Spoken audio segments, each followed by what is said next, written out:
in God should precede your troubles. You got that? Faith, you ought to have faith in God before you get in trouble. That's why you ought to start praying and thanking God and calling on his name and rejoicing in him before the trouble starts. Oh, yeah. Oh, yeah. If you got a marriage that's on the rocks, that's having difficulties in it, you ought to start praying while y'all having a good time. Yeah, that good time. Your faith needs to be activated during that good time. Hello, grown folks. Pick the Sundays and the young people over there. Faith in God should precede your trouble. You don't wait until the trouble starts and then start praying. You ought to be praying right now. If you just got married last week, you ought to be praying for next year. That man, that woman, that husband and wife that said they've been living together for 1,000 years, they never argued with each other, they lied. Never had a dispute, they lied. Somebody somewhere had to say something. They might not go against each other's head, but somewhere along the way, somebody had to have a disagreement. Hello? So that's going to happen. But at the same time, what you do, you start activating your faith before all of this starts. Number two, faith that is under attack triggers patience.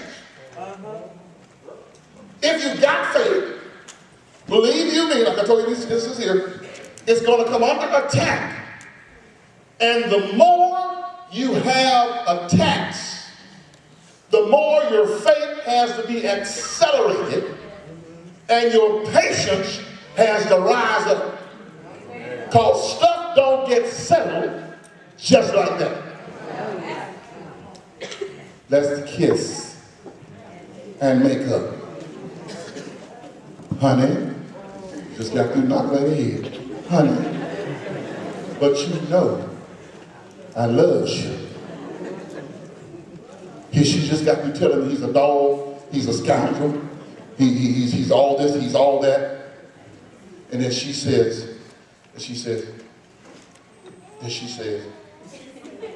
but tonight, I'm going to forget it for the night. We're going to make up tonight. Faith that is under attack, you got to be patient with that person. Patient with your children. Listen, the children that are growing up today are not like your grandmama. And they ain't like you. They know words that you didn't even know till you got on the other side of college. Hello? Brother Woods, a few years ago, I went to substitute at one of the schools here in town. Wrong idea. I had two problems. First, I couldn't pronounce anybody's name. Don't help me now. And secondly, there was no discipline when they got there. So I spent a large part of the first day of my class there just trying to get order. It took me, I think I was 56 minutes. It took me that minute that's long just to get the roll call.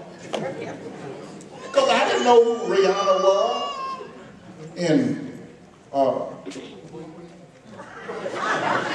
Ashisha and Chevrolet, Kawasaki. I couldn't pronounce the name. I didn't know the faces. It took me a little while, and I'm not saying that y'all really want names. I'm just saying things have changed. The children have changed. And you cannot use all the time the stuff that your mama used to deal with them. Hello, somebody. I don't think Dr. Spock's thing is going to work that well either. Sometimes you got to call a spade, but you got to sit some child down and say, if you don't sit down, I brought you in the world, I'm going. You got to almost beat it. And if they come back and tell you, I'm going to call the police on you, said, you want me to dial 911? I'm dialing 911 while I beat you over your head. I'm dialing 911 right now. Now, I'm not saying do that drastic. I'm only saying to you, children have changed. And because they have changed, it requires another level of patience that your folk didn't have. See, my folk never told me, Ernest, sit down. We need to have a talk.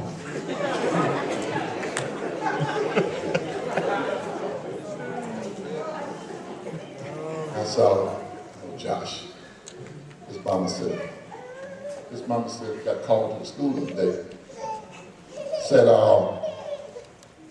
Josh, you know what you did was wrong. Josh just sat there, it was good. And said, you know you wasn't brought up that way. That she made a mistake. She asked the question. Now, why did you act like that? Make a notation of this to the young people here. When your mom and dad ask you that question, that's a trick question. You need to, don't answer. Y'all who ain't got no children, when you don't answer that question. Let it pass. Josh said, well, he hit me first. That was just before that knock came on this side of the head. So patience can only take you just so far. And after that, you got to get down to the nitty gritty of raising up what the Bible says. Raise up a child in the way. So it will depart from it. Number 3, as your patience is recalibrated, you are perfected in handling the next trouble. Listen, there is a recalibration of your faith. Every time God brings you through something, you at a certain level, then you got to recalibrate to go through the next something. Because what you went through to get you to that point may be insufficient to get you to the next level. Are you understanding what I'm saying? It's like you got to have new mercies. The Bible says new mercies. You know, what faith that I needed to have yesterday may be insufficient for me to deal with on today. So I got to recalibrate myself, but the more I recalibrate myself, the more I'm ready for the next struggle. As your faith is found, as your faith matures, there is no trouble that you cannot handle. The more mature you are in your faith, there is no trouble that can come to you that you can't handle. All believers have what I call a bruise allowance. All believers have a bruise allowance. God will only allow you to be bruised so much. And he only allows you to be bruised enough then so that you can be used by him. Your testimony. Listen, I don't care what it is you're going through. That's your bruise.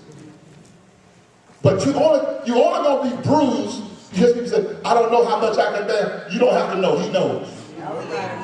You ain't in charge of bruiseology. You're not in charge of the bruise machine. It may come from the world, it may come from Satan, it may come from God himself, but you're going to be bruised. But he knows how much you can bear. He knows how much you can take. I tell folk all the time, when you got somebody who doesn't talk very much, you keep beating on them and hitting on them, and they ain't saying nothing, get scared. Because them quiet folk will do a job on you. Short folk, come to Miss Lexi. Stand up, stand up, stand up, stand up, stand up, stand up, right where you are. Sharp folk, don't mess with them. Quiet folk, don't mess with them. All the loud mouth, they ain't got the loud mouth, but them sharp folk. My grandson told me, he said, I mean, I've been hitching them out, but I'll sure wear your knees out.